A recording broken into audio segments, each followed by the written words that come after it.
तुम कहो।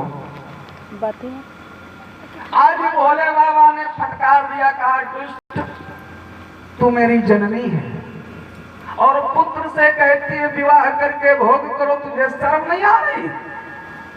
अब जो है शक्ति बेबस हो गई, शक्ति बेबस हो गई, कहने लगी पुत्र ऐसा मत करो, तुमने मेरे साथ में धोखा किया, कहा तुमको उन्हीं काम कहो, आज तुमको उन्हीं काम कहो। अरे जन्म दे रहो कोई नहीं की बात बताते हो, ताकि यह सृष्टि और आगे बढ़त। अब हम लोग एक काम करेंगे। कहा क्या करोगे? तो आज भोले बाबा बोले कि यहाँ रह करके हम मैया जी सृष्टि की रचन बढ़ाएंगे।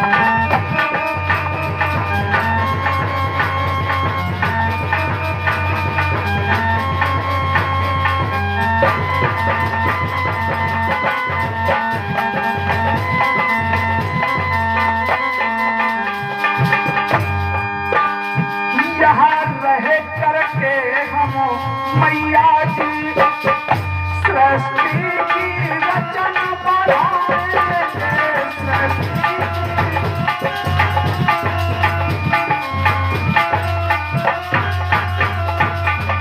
सृष्टि की रचना बढ़ाएंगे।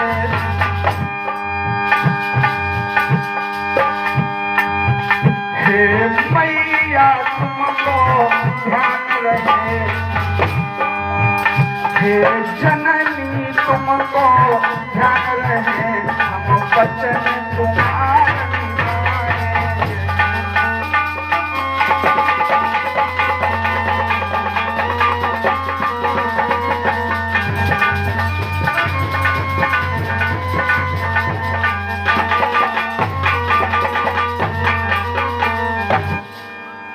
आज भोले बाबा कहने लगे मैया अब हम तीनों लोग इकट्ठे, तीनों लोग इकट्ठे नहीं। और एक बात बता दें, इन कथाओं में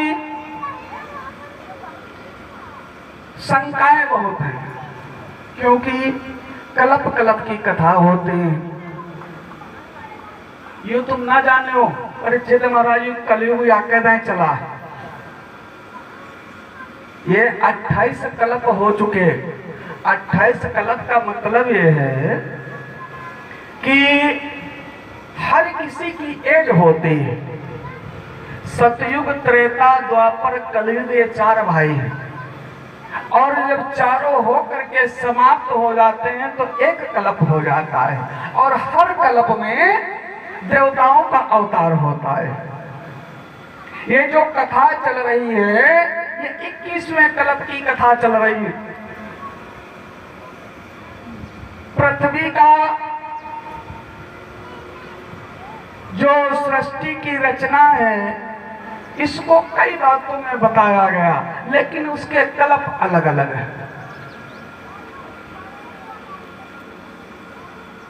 एक कल्प की कथा है जिसमें सृष्टि की रचना हुई, तो ये जो अष्टांगिनी है ये काल निरंजन के पेट से निकली है।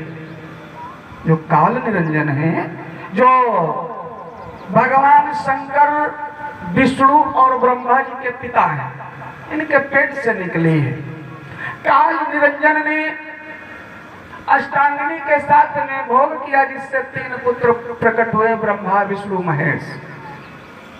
इस प्रकार से काल निरंजन को पिता बताया जाता है। लेकिन एक बात और है, सबसे बड़ी बात यह है कि जब कभी काल की फोटो को देखोगे तुम कलकाल में, क्योंकि इतना विज्ञान बन गया, हर देवता की फोटो बनी। जब काल की तुम फोटो देखोगे तो भगवान शंकर की फोटो बनी होती। भगवान शंकर ही काल निरंजन है। इसका मकसद ये है कि ये भी कथा ये 21वें कल्प से जुड़ी हुई। कारण हरि अनंत, हरि कथा अनंता, और कहीं सुनहि बहुविधि सब संता। ये हरि अनंत है, हरि की कथा अनंत है, कहने का तात्पर्य अलग अलग है। आज जो है जब भोले बाबा ने अपनी मैया से कहा, मैया हम तुम्हारे साथ में विवाह नहीं कर सकते, ये धर्म के विरुद्ध होगा, तो आज मैया रोने लगी। कहा तुमने तो मेरे साथ में धोखा कर दिया। कहा चिंता मत करो, तुम इतनी बड़ी शक्तिशाली हो, जिसने हम जैसे पुत्रों को जन्म दिया है वो लाचार नहीं हो सकते। कहा फिर, कहा मैं इस पृथ्वी पर सृष्टि की रचना करूंगा और जो सर्वप्रथम राजा बनेगा तुम उसकी पुत्री बन करके आओगी और फिर मैं तुम्हारे साथ में विवाह करूंगा, ये तुम्हारी इच्छा पूरी करूंगा। तो मैया ने स्वीकार कर लिया, लेकिन कहा मां तुमको मेरा साथ देना होगा। बोले क्या? कहा मैया जब पुत्र भटक जाता है तो माँ के पास जाता है, माँ सलाह देती है कि बेटा ऐसे नहीं ऐसे कार्य करो तब सफल होंगे। तो अगर हम तुमको मिलना चाहें तो किस प्रकार से मिलें? तो मैया कहने लगी बेटा मैं ज्योति के रूप में बदल रही हूँ और जब कभी तुमको मिलने की इच्छा हो तो उस ज्योति को स्पर्श कर लेना और मैं प्रकट हो जाऊंगी। इतना कह करके आदि शक्ति ज्योति के रूप में बदल गई। अब ब्रह्मा विष्णु महेश तीनों देवता विचार करने लगे कि कौन कौन सा कार्य करेगा। तो कहा भाई हम तुम सलाह कैसे करें? भाई जिससे बंटवारा दो जन का होते हुए तो दो जने अगर बहुत ज्यादा समझदार हैं तो आपस में निपट ले, न फिर निपट ना पाई है, तीसरा आदमी डरी है जरूर है? शंकर भगवान का चलो मैया जी से पूछ लिया जाए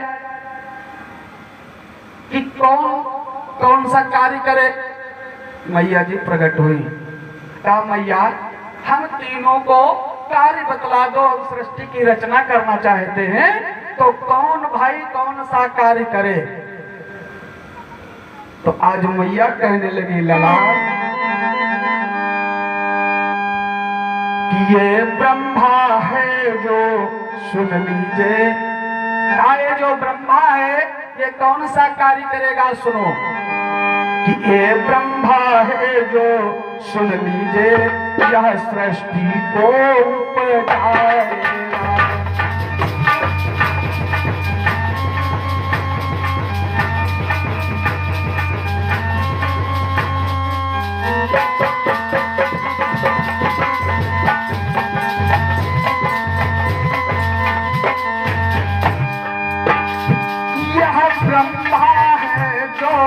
सुन लीजिए यह सृष्टि को उपजाएगा और विष्णु पालन हार करे और विष्णु पालन हार करे तू शंकर करे आहार है।